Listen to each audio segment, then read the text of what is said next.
Bwana Falia, tafadhali mashkura, ni mwanamichezo mwenzetu popote pale ulipo, karibu tena dimbani. Jina langu naitwa Cisco.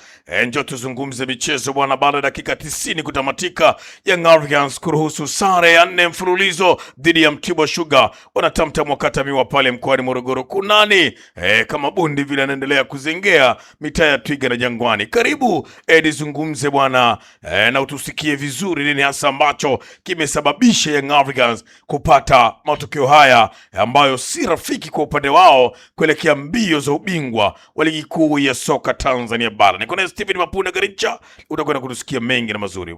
Kwa vizuri wazee? Mimi niko vizuri binafsi. Yes. Mungu ni mwema. Haulalamiki? Silalamiki kwa kweli. Viungu vimekatika. Bwana mzee, kwema? Kinyonge. Kinyonge Lakini kwema. Kinyonge lakini kwema. Bwana sawa, hivyo ndivyo ambavyo mchezo wa mpira wa miguu umekuwa na matokeo ya kikatili kweli kweli. Kuna nyakati unaona kabisa ushindi unakuja kuyeyuka kama sikupotea dakika za mwishoni. Ndivyo ambavyo Young Africans wamefanyiwa leo, wamepokwa tonge kwenye mdomo. Nianze na wewe Steven Mapunda Garincha. Tukio ambalo limekuwa na mijadala mikubwa kweli kweli ni la mlinda mlango wa klabu ya Yanga baada ya kulalamika tokea lilipofungwa goli la Mtibwa la kuchomoa kama sikusawazisha, kuwa na furaha mpaka mpira unaisha na kumfata muamuzi. Yeye anaona kwamba hakutendewa haki, alisukumwa na kukosa utulivu kucheza ule mpira. Kwako ni kweli mlinda mlango wa Yanga Djigui Diarra alisukumwa ama haikuwa hivyo ambavyo yeye anatuaminisha?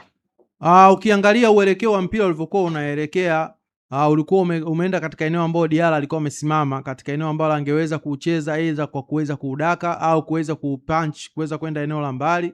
Na basi na shaka yoyote yule mchezaji wa Mtibwa aliona kabisa kwamba mwenye ufasaha kuweza kucheza mpira huu kiurahisi alikuwa ni Djigui Diarra. Na ukiangalia hata ule mchezaji alipokuwa ameenda katika ile tukio, intention yake kubwa ilikuwa sio kwenda hata kuumiliki mpira, ilikuwa kwenda kuuvaa mwili. Mwanzoni nilikuwa sijaangalia kwa umakini zaidi, lakini nikapata faida ya kuweza kupata utulivu. Nilipokuja kutazama nikagundua kwamba ukiangalia Djigui Diarra alipokuwa ameruka na kuanguka kwake, ameanguka kama mtu aliye dive. Sasa alivyokuwa amedive, elekeo ambao amedive sio uelekeo ambao wa mpira, yani kiashiria cha kuona kwamba huyu alisukumwa, kwa sababu mpira ulikuwa unaenda katika eneo ambao alisimama, lakini the way alivyokuwa ameanguka ni adhifu mtu ambaye amedive. Kwa hiyo ile ni ishara tosha kwamba alikuwa ameweza kuchezewa katika mwili wake. Na hata ukiangalia mchezaji wa Mtibwa ambaye amefanya hilo tukio, ukimwangalia mikono yake ilivyokuwa, haikuwa mikono ambayo imeenda juu, kwa sababu mtu anapokuwa anaruka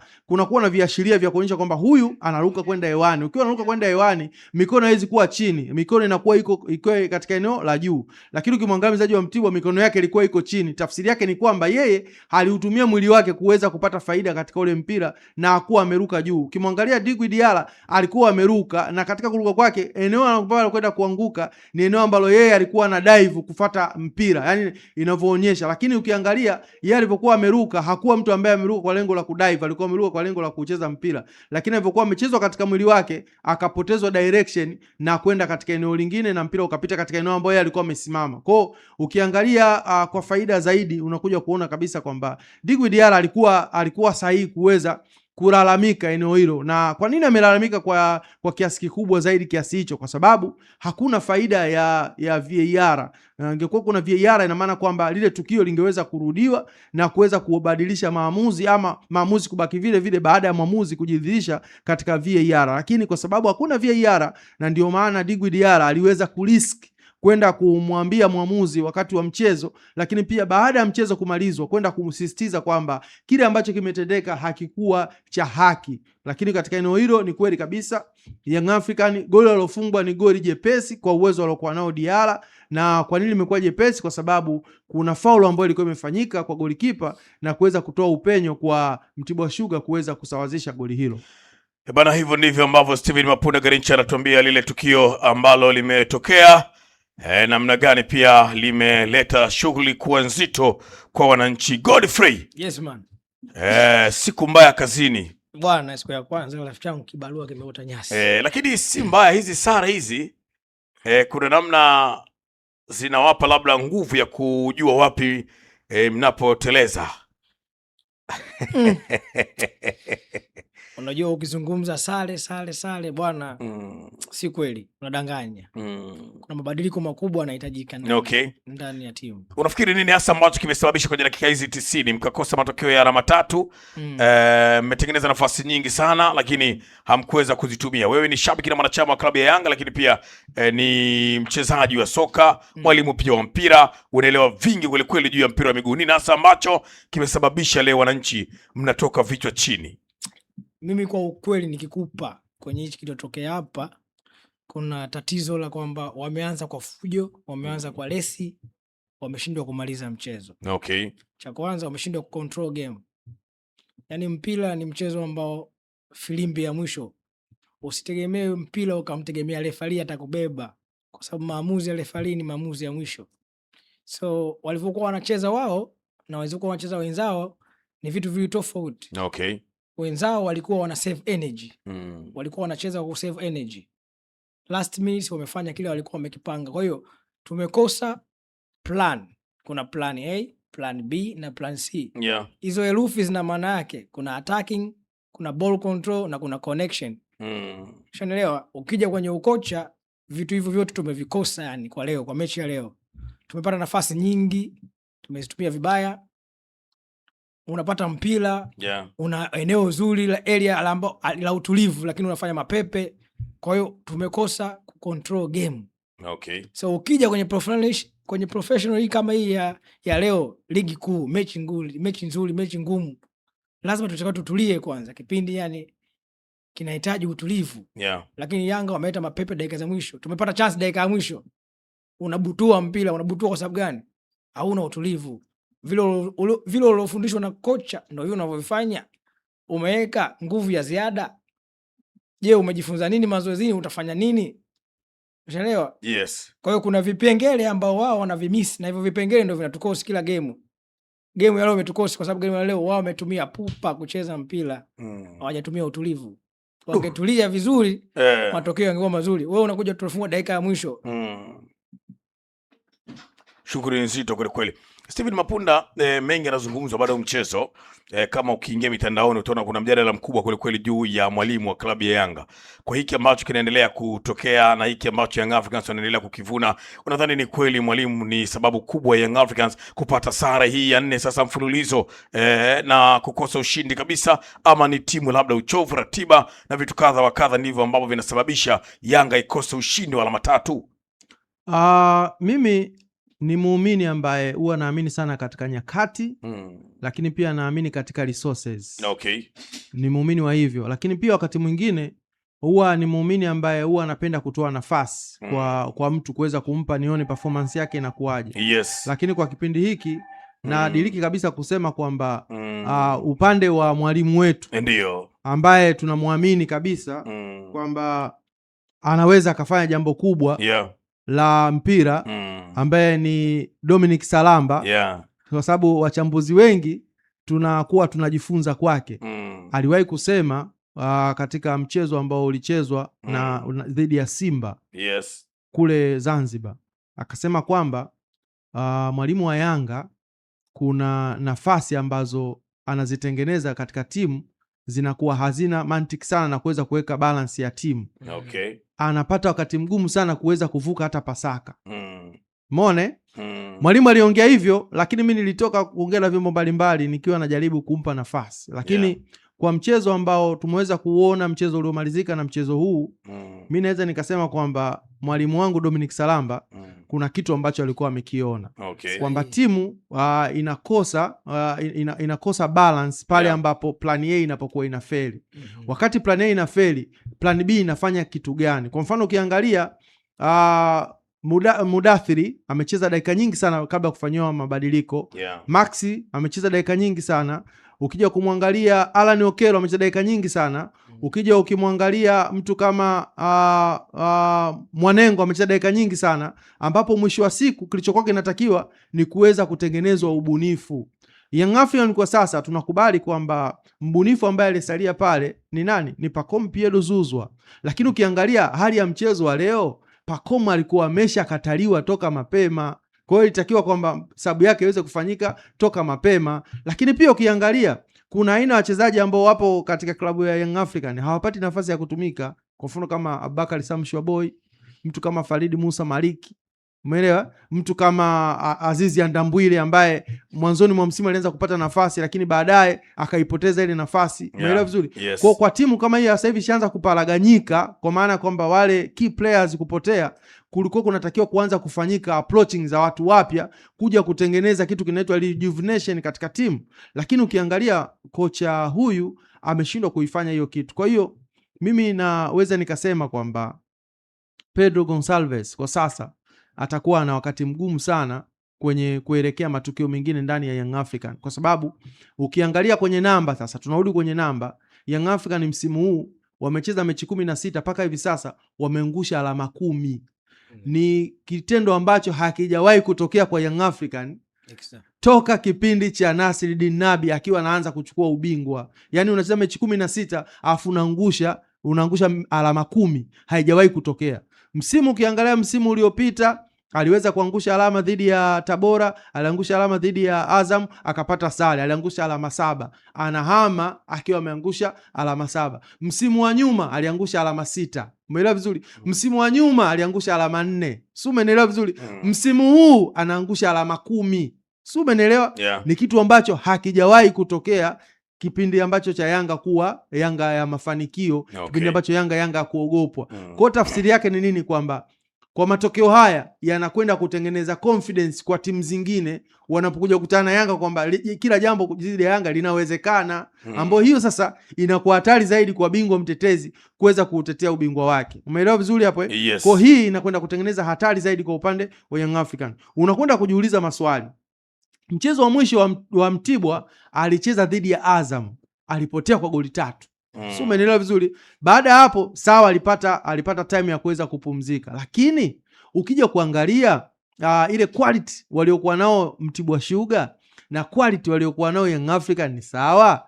Jibu la msingi sio sawa. Quality la benchi la ufundi waliokuwa nao Young African na quality la benchi la ufundi waliokuwa Mtibwa ni sawa? Jibu sio sawa.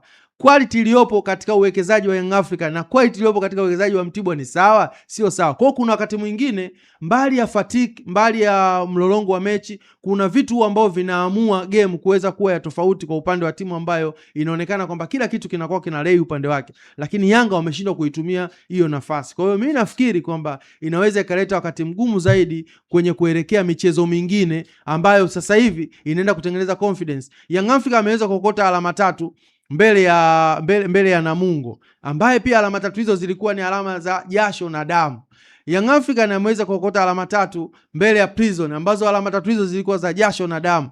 Young African ameweza kuokota alama 1 dhidi ya Mbeya City zilizokuwa na jasho na damu. Ameweza kuokota alama 1 dhidi ya Simba na Azam zilizokuwa na jasho na damu. Je, katika ungu ya pili kama mnaweza kutengeneza confidence hivi kwa timu ambazo za madaraja ya kati zinapata confidence hivi, vipi zile timu ambazo mnakuwa na intensity sawa, mnagoania katika top 4? Kwa Yanga inaweza ikawapata wakati mgumu zaidi kama wasipoweza kubadilika katika eneo hili. Lakini eneo la mwisho ambao mimi naweza nikaliona kwa Young African, eneo la fitness. Coach wa fitness, kuna shida kwenye fitness. Young African ilikuwa imezoeleka kwamba kwa misimu 4 kwamba ikifika kipindi cha pili Young African inakuwa mpya, lakini sasa hivi inapokuwa ina place kipindi cha kwanza, ikiingia kipindi cha pili inakuwa inafanana na mpinzani. Ukiangalia Mtibwa kipindi cha pili waliweza kuposesi mpira kwa kuwa na reaction kwenye kila matukio kwa haraka zaidi. Yaani wakigusa mpira Mtibwa wamefika, wakigusa wamefika, na walikuwa wana uwezo wa kumaliza uwanja hadi mwisho, kuweza kupiga mipira mirefu inakwenda kwa Diala, mingine inapigwa inafika katika eneo la mwisho na kuweza kubabatiza mabeki. Kwa hiyo tafsiri yake ni kwamba walipofika kipindi cha pili ile pumzi ikawa balanced upande wa timu pinzani na upande wa Yanga. Hii ni hatari. Kwa hiyo kuna eneo la kuweza kurekebisha, hususan katika eneo la fitness coach. Inawezekana fitness coach akawa ni kocha mzuri wa mazoezi mazuri ya fitness, lakini yakawa sio mazoezi suitable kwa mchezaji, kwa sababu mazoezi ya fitness sio kufanya mazoezi magumu, sio kufanya mazoezi ambayo yanafanya miili sasa inaanza kuchoka, uchovu unakuwa mwingi. Mwanzoni mwa msimu nakumbuka kuna kipindi fulani niliwahi kumsikia Dominic Salamba akiwa anazungumza kwamba Yanga inaonekana inacheza kwa uchovu mwingi sana mwanzoni mwa msimu kabisa, kwa uchovu mwingi. Inawezekana hii ni matokeo ya mazoezi ya kipindi ambacho cha kujiandaa kwenda kwenye mechi. Kwa hiyo inawezekana mazoezi yao yamekwenda kutengeneza miili iweze kuwa dhaifu badala ya kuwa strong, na hicho ndicho ambacho kimeweza kuzalishwa mpaka hivi sasa kinaendelea kuongea, na ndio maana huwa anadili kusema kwamba mwalimu alisema. Kwa sababu gani? Anachokisema matokeo yake yanakwenda kuonekana miezi mitatu mbele. Tafsiri yake ni kwamba kile ambacho kinasemwa kifanyiwe kazi. Kwenye eneo la fitness la Young African shida ipo kubwa, inatakiwa hapo waweze kufanyiwa marekebisho ya kutosha.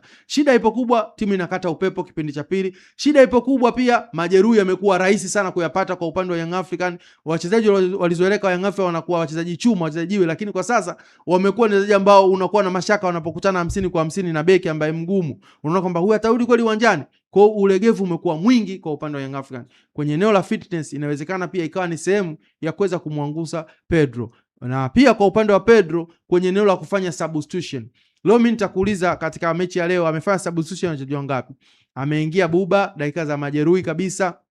Ameingia Ziza Ndambwile dakika za majeruhi kabisa ambazo haziwezi kubadilisha chochote, lakini pia ameweza kumuingiza Mohamed Damaro Kamara. Umeelewa vizuri hapo? Lakini pia ukiangalia sabu ambazo wamezifanya, zinakwenda kuleta tija au zinakwenda kuongeza mzigo? Kwa hiyo unakuja kujikuta akifanya sabu watu ndio wanashika kichwa.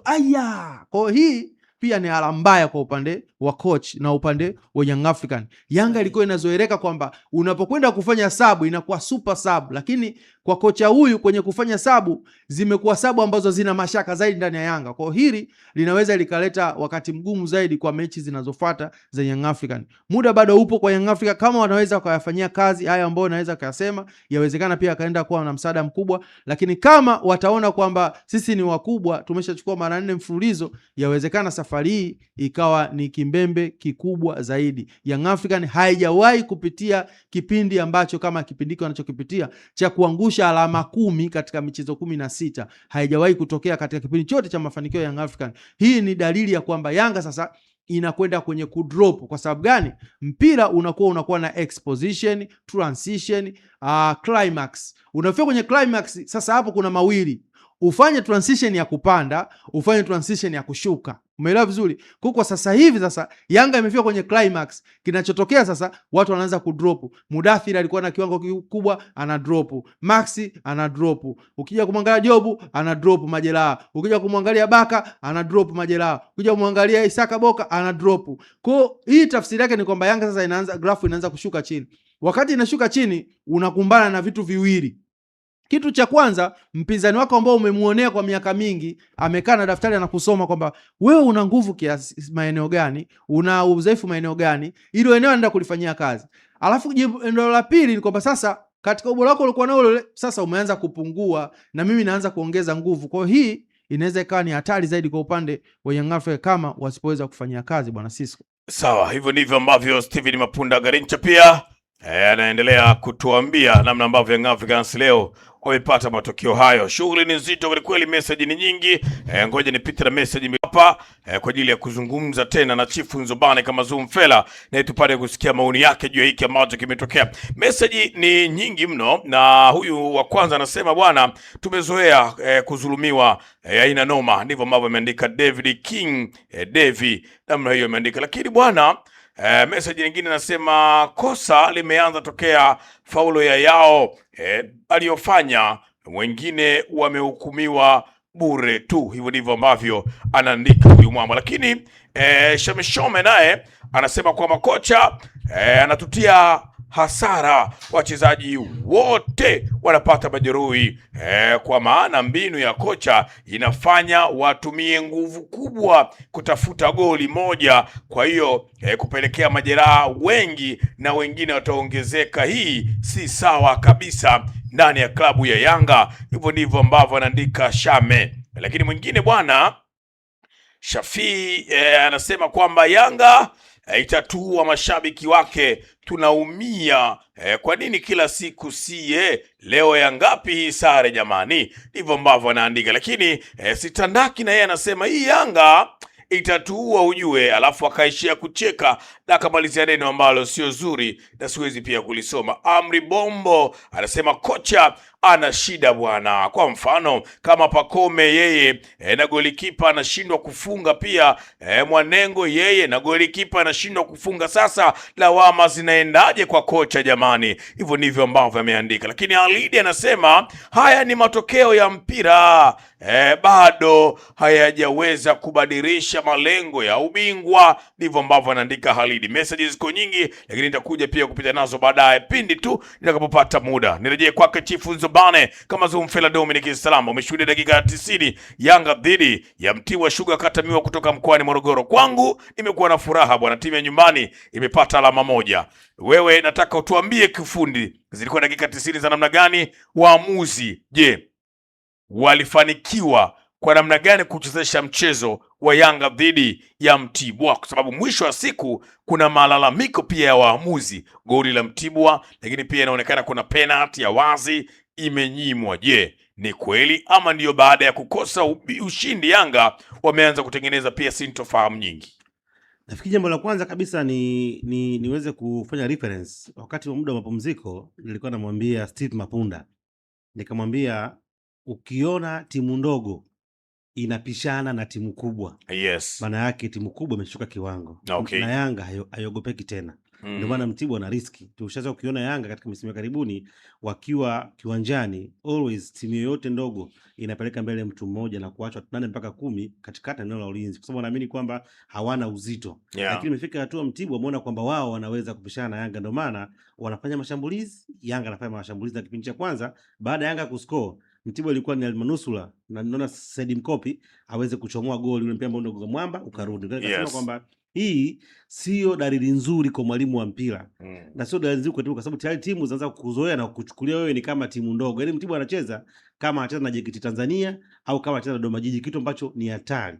Na mwalimu wa Mtibwa hawezi kufanya hiyo kitu kama hajafanya assessment ya viwango vya mtu mmoja mmoja, lakini kuna swala zima la mbinu. Unajua timu inaweza ikashuka kiwango, lakini ikaja kuokolewa na mbinu za mwalimu.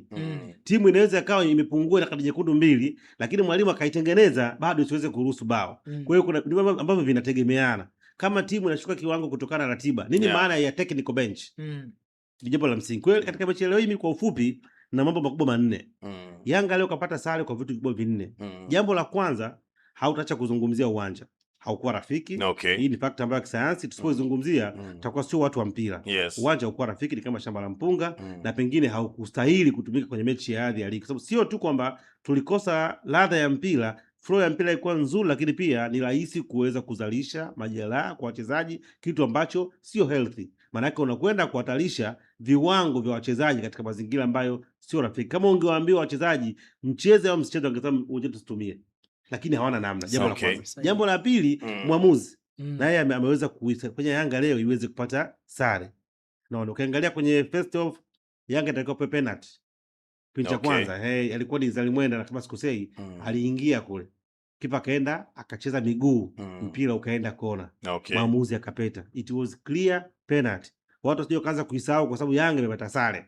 Ile ilikuwa ni penalty. Ukija kipindi cha pili, ukiangalia goli ambalo Mtibwa wamesawazisha, kiukweli halikutaka kuwa goli kwa sababu kipa amefanywa obstruction, amezuiliwa. Yaani ameenda anataka kwenda, mtu kamwekea mwili. Kwa hiyo ikalazimika akae nyuma ya mtu ndio afanya atoe mpira kuweza kufika, ambayo ilikuwa ni foul ya wazi kuanzia referee na line 2. Wote wameweza kuona. Kwa hiyo watu ambao watamblame Diarra, anajua Diarra ni international player, anajua kwamba ile goli halikustahili. Na pale kama angeweza kuwahi, kwa sababu mpira vitu vitu ni time and space. Angeweza kuwahi pale, maana alikuwa anakwenda atoe mpira na pengine ingeweza kuwa kona au kitu kingine. Jambo lingine, baada ya kuchoma Mtibwa, lile goli ambalo amekosa Mwanengo kabla ya kupiga itakiwa penalty. Yaani kabla hajapiga ile Mwanengo na akafanya juu, ilikuwa ni penalty ya wazi. Yaani mchezaji wa Yanga amefanywa foul ndani ya kwenda tena ya wazi, very aggressive foul kafanywa, akaanguka, mpira ukapita, mwamuzi akaiacha, ndio anakutana nao Mwanengo analibabua juu. Kwa hiyo ni kama mwamuzi ambaye alikuwa ametamani leo hii Yanga waweze kupata sare na pengine alikuwa anashangilia. Jambo la tatu ambalo tunataka kulizungumza ni utayari wa wachezaji wa Yanga, ambao hii ina connect na technical bench. Ukiwaangalia muda pale wachezaji wa Yanga wanakuja wana lose concentration. Kipindi cha kwanza Mamnyeto kama na 4 mara 5 unaweza kuona anachukua mpira na wewe mwenyewe anaendelea kufanya maamuzi, unakuja unaondoka. Mwangalia Sinki na wachezaji wengine wote, maana yake viwango vyao vimeshuka na imefika hatua wana shida viwango, lakini pia wana shida ya uchovu. Inapotokea viwango na uchovu, benchi la ufundi kupitia ile physician ambaye ni mwalimu wa fitness inatakiwa ujue ni mazoezi ya namna gani uweze kuwapa wachezaji ili at least kuweza kuondoa ule uchovu. Lakini kitu kingine ndiyo maana ya kufanya substitution, ya kufanya rotation kwenye klabu. Ndio maana timu inasajili watu 35 33. Yes. Kwa maana ya kwamba lazima ujue kwamba katika msimu wangu unakwenda kuanza nitakuwa na ligi, klabu bingwa, FA, Mapinduzi, Muungano yote ndani ya muda mfupi. Kwa hiyo lazima timu yangu niigawanye katika mazingira ambayo nitengeneze uwiano. Lakini leo Yanga walikosa uwiano. Toka ameingia mwalimu amestiki na watu wale tu, kitu ambacho kinapelekea mazingira magumu. Kwa mfano ukimwangalia saizi utimamu wa Yokwasi ambaye ametoka majeraha hauwezi kuwa sawa na Kibwana Shomari kabisa, ndio katika level ya kawaida. Yes. Sababu ametoka kwenye majeraha, unakwenda kumuingiza kwenye mechi ambayo timu inaongoza goli moja, alafu Mtibwa hawakuogopi. Lakini bora umuingize Yokwasi, Mtibwa umekaa nyuma kwao. Kwa maana ukaa kwao wewe unataka kwenda kuattack. Yes. Sio, unaelewa? Kwa maana nakata kwenda kuattack kwa sababu umekaa kwao. Mtibwa anakuja kwako na wewe unakwenda kwake. Wewe unaongoza goli moja. Na sehemu ya katikati inavuja. Unakwenda kumtoa mlinzi, yani unakwenda kumtoa mlinzi Joel Mwenda, sawa amechoka. Unakwenda kumwingiza mtu ambaye alikuwa na majeraha na akili yake inakwenda kuwa much more offensive. Faulu 3 alizifanya katika eneo lile. Na mimi nikajua hapa anaenda kutokea goli. Na tunakwenda kuadhibiwa. Kwa hiyo moja kwa moja unagundua kwamba mwalimu, lakini pia kingine timu yenyewe ndani ilikosa ubunifu na ufundi kwenye eneo la kona. Ile kona ambayo inapigwa pale ukiangalia kwenye mwamba aweza kama mtu mfupi hata siku moja kwenye mpira wa miguu. Yaani mtu wewe nyewe kama mnyeto warefu, mnakaa nje mkiwa mna mtu pale, unamweka Yokwasi ambaye ni mfupi. Sasa unamweka wa nini? Si unaelewa? Kwa hiyo ule mpango manake either kwenye training hawajapewa maelekezo ya kutosha au wamesahau kutokana na uchovu, sababu ukichoka ni rahisi kuweza kusahau baadhi ya maelekezo. Lakini pia hata muundo wao mzima haukuwa sahihi. Kwani goli ambao limetokana na referee, limetokana na Yanga wenyewe pia kushindwa kujiposition katika maeneo ambayo, kwa sababu hatukai tu nyuma watu 10. Yaani kudefend sio kuwa na watu wengi. Kuwa na watu ambao wanaweza kutimiza majukumu yao kwa ufasaha, ndio maana kudefend. Ile kama mtakuwa mmekuwa 10 na hamna roho za kufanya, mtafungwa tu. Lakini all kwa all nishazungumza kwa mwanzo. Tokea mechi ya Simba, nisema simuoni mwalimu wa Yanga akifika Pasaka. Kwa sababu ya uwezo ambao alikuwa nao. Ukiniambia issue ya muda, Yanga walichange kutoka kwa Gamondi, wakaja kwa Sid, wakaja kwa Miludi. Ndani lakini bado Yanga iliweza kumaintain rhythm yake. Toka ameingia kwenye ligi, kwanza Yanga haichezi vizuri, lakini haichezi vizuri, basi iweze kupata matokeo, haipati matokeo. Ameongea bwana wangu hapa Steve. Sijawahi kushuhudia mimi raundi ya kwanza Yanga anamaliza akiwa na hizi sare. Unaona? Sio sahihi kwa Yanga, yani kuweza ku lose 10 sawa points within 16 mechi ni kitu cha tofauti. Amelose pointi nyingi sana.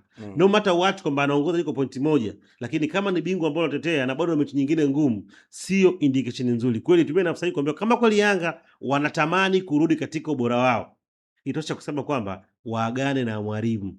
Lakini wakati wanaagana na mwalimu, vile vile lazima wajitathmini kwenye eneo moja.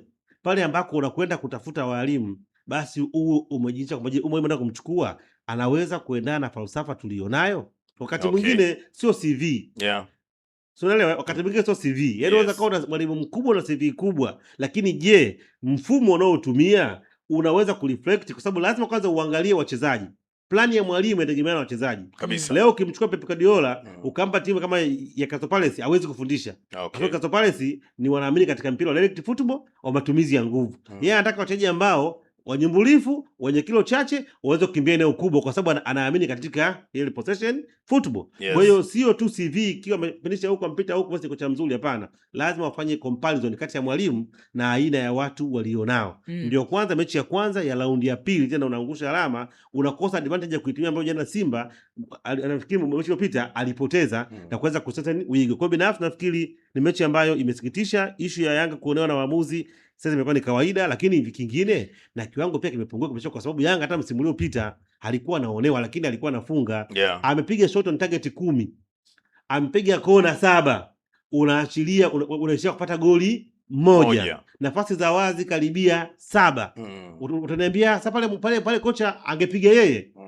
Wachezaji wanapokosa umakini Wakiwa hawako fiti ni rahisi kuweza kulose concentration. Kwa maana wachezaji wa Yanga hawako fiti, ndio maana uwezekano wa kuhusianisha matumizi ya nguvu, akili na muono ni mdogo. Pale Mwanengo angekuwa yuko katika hali nzuri, alikuwa anatulia tu, anaweza kuplace.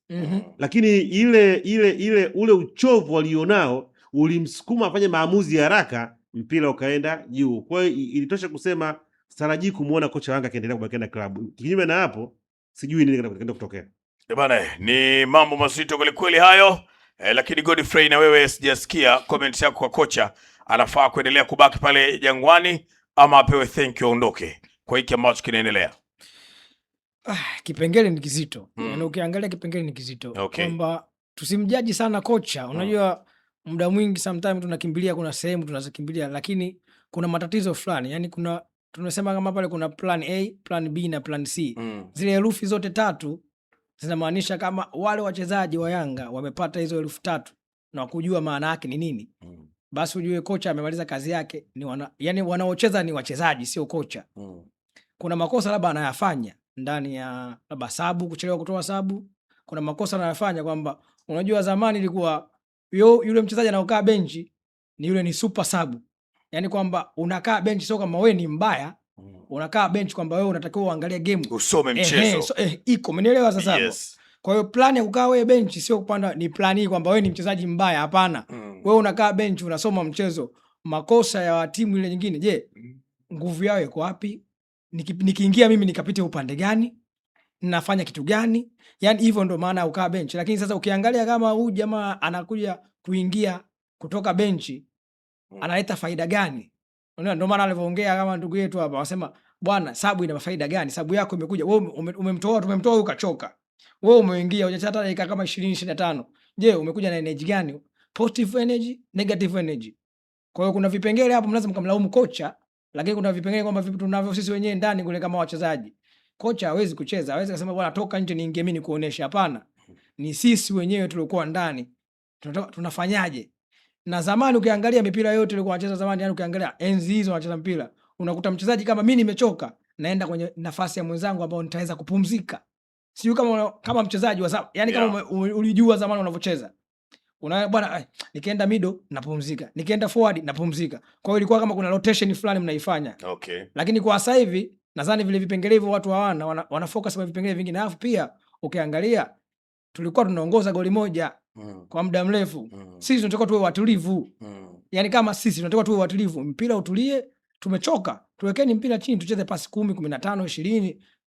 Lakini sasa sisi kila saa mpira tukipoteza wanatushambulia. Tukipoteza nani anachoka sasa hapo? Ni sisi sasa. Unachoka wewe hapo. Kila dakika wewe mpira ukipata umepoteza, si unatakiwa utafute. Sasa mchezaji anaendelea kuchoka kwa sababu mbinu ya kwamba kuna plan A, tumeattack tumepata goli. Plan B tunapumzika, tuna control game, tunacheza. Ndio maana ikaandikwa B, ball control. Tukija kwenye plan C, connection. Kwa hiyo Yanga wamekosa ball control na connection, kwa sababu mpira baadaye unaona pasi fyongo nyingi, mpira unaenda, matokeo unakuja unamkwarua mtu, faulo wanapata kona, goli. Shughuli imeisha. Kwa hiyo vipengele vipo, sio tunaweza kusema kocha toka nenda nini. Lakini mimi pia nataka nichangie hapa. Najua Godi ni mwalimu, lakini pia na mimi ni mwalimu wa mpira. Kwa hiyo hapa tumekutana na walimu wote wa mpira. Ndio. Yaani kwa nini watu tunazungumzia mwalimu? Hizo ambazo tatu mswali elfigene kwanza ni kwa A, B, nini? A attacking, ili wakusikie attacking. Ya pili B ball control. Ya tatu C connection. Sasa hapo ujumbe wa mwalimu anaingia wapi? Ni kuweza kufanya connection vitu vitatu. Yaani unakuwa una vitu vitatu ambavyo unaviandaa, lakini lazima utengeneze kitu kinaitwa chemistry. Au tunasema ni rhythm ya timu. Exact. So unaelewa? Issue ya kwanza, kwa nini Yanga wakaenda mipira? Manake kwa nini Yanga pasi nyingi zinapotea? Kwa nini timu ikiwa inakwenda kushambulia kinyang'anyo wa mpira inakuwa ni rahisi kuweza kushambulika? Maana yake kuna vitu viwili. Jambo la kwanza, ile setup ya timu kupitia mwalimu haiko sawa. Upange kikosi chenye uwiano. Upange kikosi chenye uwiano. Unaelewa sio? Unapoamua labda kumtumia Dep na Dube katika mechi moja, kwa maana unaingia na two strikers. Kabla hujawapanga tu usifikirie kufunga, maana yake utakuwa ufanya assessment ya kuangalia opponent anaingiaje kiwanjani. Si unaelewa? Anaingiaje kiwanjani opponent. Kwa hiyo vile atakavyoingia ndivyo mimi nitakwenda kureact, kwa sababu nikiamini kwamba hawa wanapenda kushambulia kwa namba kubwa. Kwa hiyo njia ya kwanza kwenda kufanya ni panga washambuliaji wawili ambao ni hatari, ili kuwafanya wao waweze kuopt kubakiza watatu mpaka watu wanne kuweza kuwadhibiti hao. Kufanya vile na kwenda kupunguza namba kwenye eneo la nini la mwisho la mpinzani. Unaelewa ninachozungumza? Kwa hiyo hayo ni mambo ya mwalimu, lakini pia umezungumza hapa kipindi cha pili itakiwa Yanga wanaongoza goli moja, si ndio? Kwa hiyo wao itakiwa kwanza wawe calm, na kuna kipindi Mohamed Hussein alikuwa anajitahidi sana kutaka kukamu mchezo, akichukua mpira anatulia, anataka tupige pasi. Hilo ni jukumu la mwalimu, ndio maana ampewa eneo pale ili hapa kwamba sasa hizi tufanyeni kitu gani katika timu, tunaongoza goli moja, hao wana pressure, tuje kwetu tuwa contain, tukipata tuwataki kutoka counter attack, unaelewa? Haya, tuangalie timu inaongoza goli moja, unakwenda kumwingiza kwa nini Buba ambaye ana effect, unaelewa? Ana effect wakati toka amekuja, ukiacha mechi ile ya kombe la FA, ana effect yoyote kwenye timu. Ni mtu ambaye amekuwa hayuko fit, unakwenda kumuingiza aweze kwenda kukusaidia nini kama sio kwenda kufanya timu kwenda kuikaba timu, sio? Unaelewa? Lakini pia kama ulivyozungumza, leo tukizungumza mpaka leo hapa, ukiangalia mtu kama Andambwile, unafahamu Andambwile alishaanza kuclick enzi ya Falls, alianza kuclick akawa ni first 11, ameweza kwa system, ameweza kufunga. Leo hii Andambwile kabisa hatumiki. Kwa hiyo nasema kwamba mwalimu yeye ndo kazi yake ni kufanya assessment ya timu kabla ya mchezo na wakati wa mchezo na baada ya mchezo. Na mwalimu mzuri ni yule ambaye anaweza kusoma mchezo wakati mchezo ukiwa unaendelea, kwamba tumeingia hapa, hii mechi ishakuwa ngumu, uwanja sio rafiki. Kwa hiyo hapa tena hakuna sababu pengine ya kupiga pasi nyingi kupitia katikati. Niingize watu ambao watakuwa wanakimbia kwenye flanks, tunapiga cross tunarudi, ili ya Mtibwa tunyime utulivu katika eneo la kati na tuweze kuwatawanya watoke ndani waende pembeni, kwa sababu Mtibwa kule mbele walikuwa na watu watatu, walikuwa wana Said Mkopi. Kuna muda nimeweza kuona mimi mtu ana drive wa Mtibwa eneo la kati, amedrive karibia mita 8 peke yake. Yaani mnaongoza goli moja, mtu ana drive mita 8 peke yake, hakuna disturbance. Lakini kingine, Damaro sio kiungo wa ardhi ya Yanga na sio proper number 6. Sio kiungo wa level ya Yanga na sio proper number 6, kwa sababu kila anapoingia anajitegea eneo lake, panakopa na gap kubwa sana. Ona utofauti kama hajaingia na baada ya kuingia. Unaweza usiwe una pasi nzuri, lakini ukafanya eneo la kiungo likawa rigid.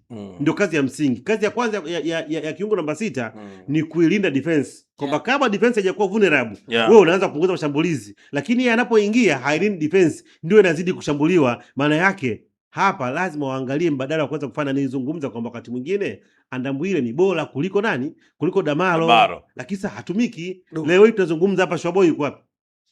Haonekani kabisa. Tunaniambia Shwaboy amezeka kwa Ngoiko? Hapana. Wakati mpaka leo hiyo kina Aruna Chanongo wanacheza kabisa. So unaelewa? Kwa hiyo nafikiri kwamba mimi binafsi kwa leo hii, no matter what, achilia makosa kiuamuzi, ifike hatua wananchi waamue kufanya maamuzi. Huyu mwalimu hawatoshi. Najua kuna gharama kubwa za kuweza kufanya, kuna mambo ya compensation, lakini ndio ukikosea kupanga, sawa, wanakuambia ni ngumu kuweza kupata mafanikio. Sawa, dakika 40 zimetosha kabisa kupatia uchambuzi mzuri. Mimi naitwa Nicholas John, na wewe pia unaweza kucomment hapo ili tujue nini hasa ambacho unakifikiria juu ya Young Africans ambayo imepoteza kidogo mvuto kwenye ligi kuu ya soka Tanzania bara. Mimi sina la ziada, itosha kusema nikutane tena muda na wakati mwingine. Ulimsikia vizuri kwa Godfrey, shabiki mwanachama, lakini pia mchambuzi, bila kusahau ni mwalimu na mchezaji wa zamani wa mpira wa miguu Dominic Salama Chifu Nzobane kama Zumfela yeye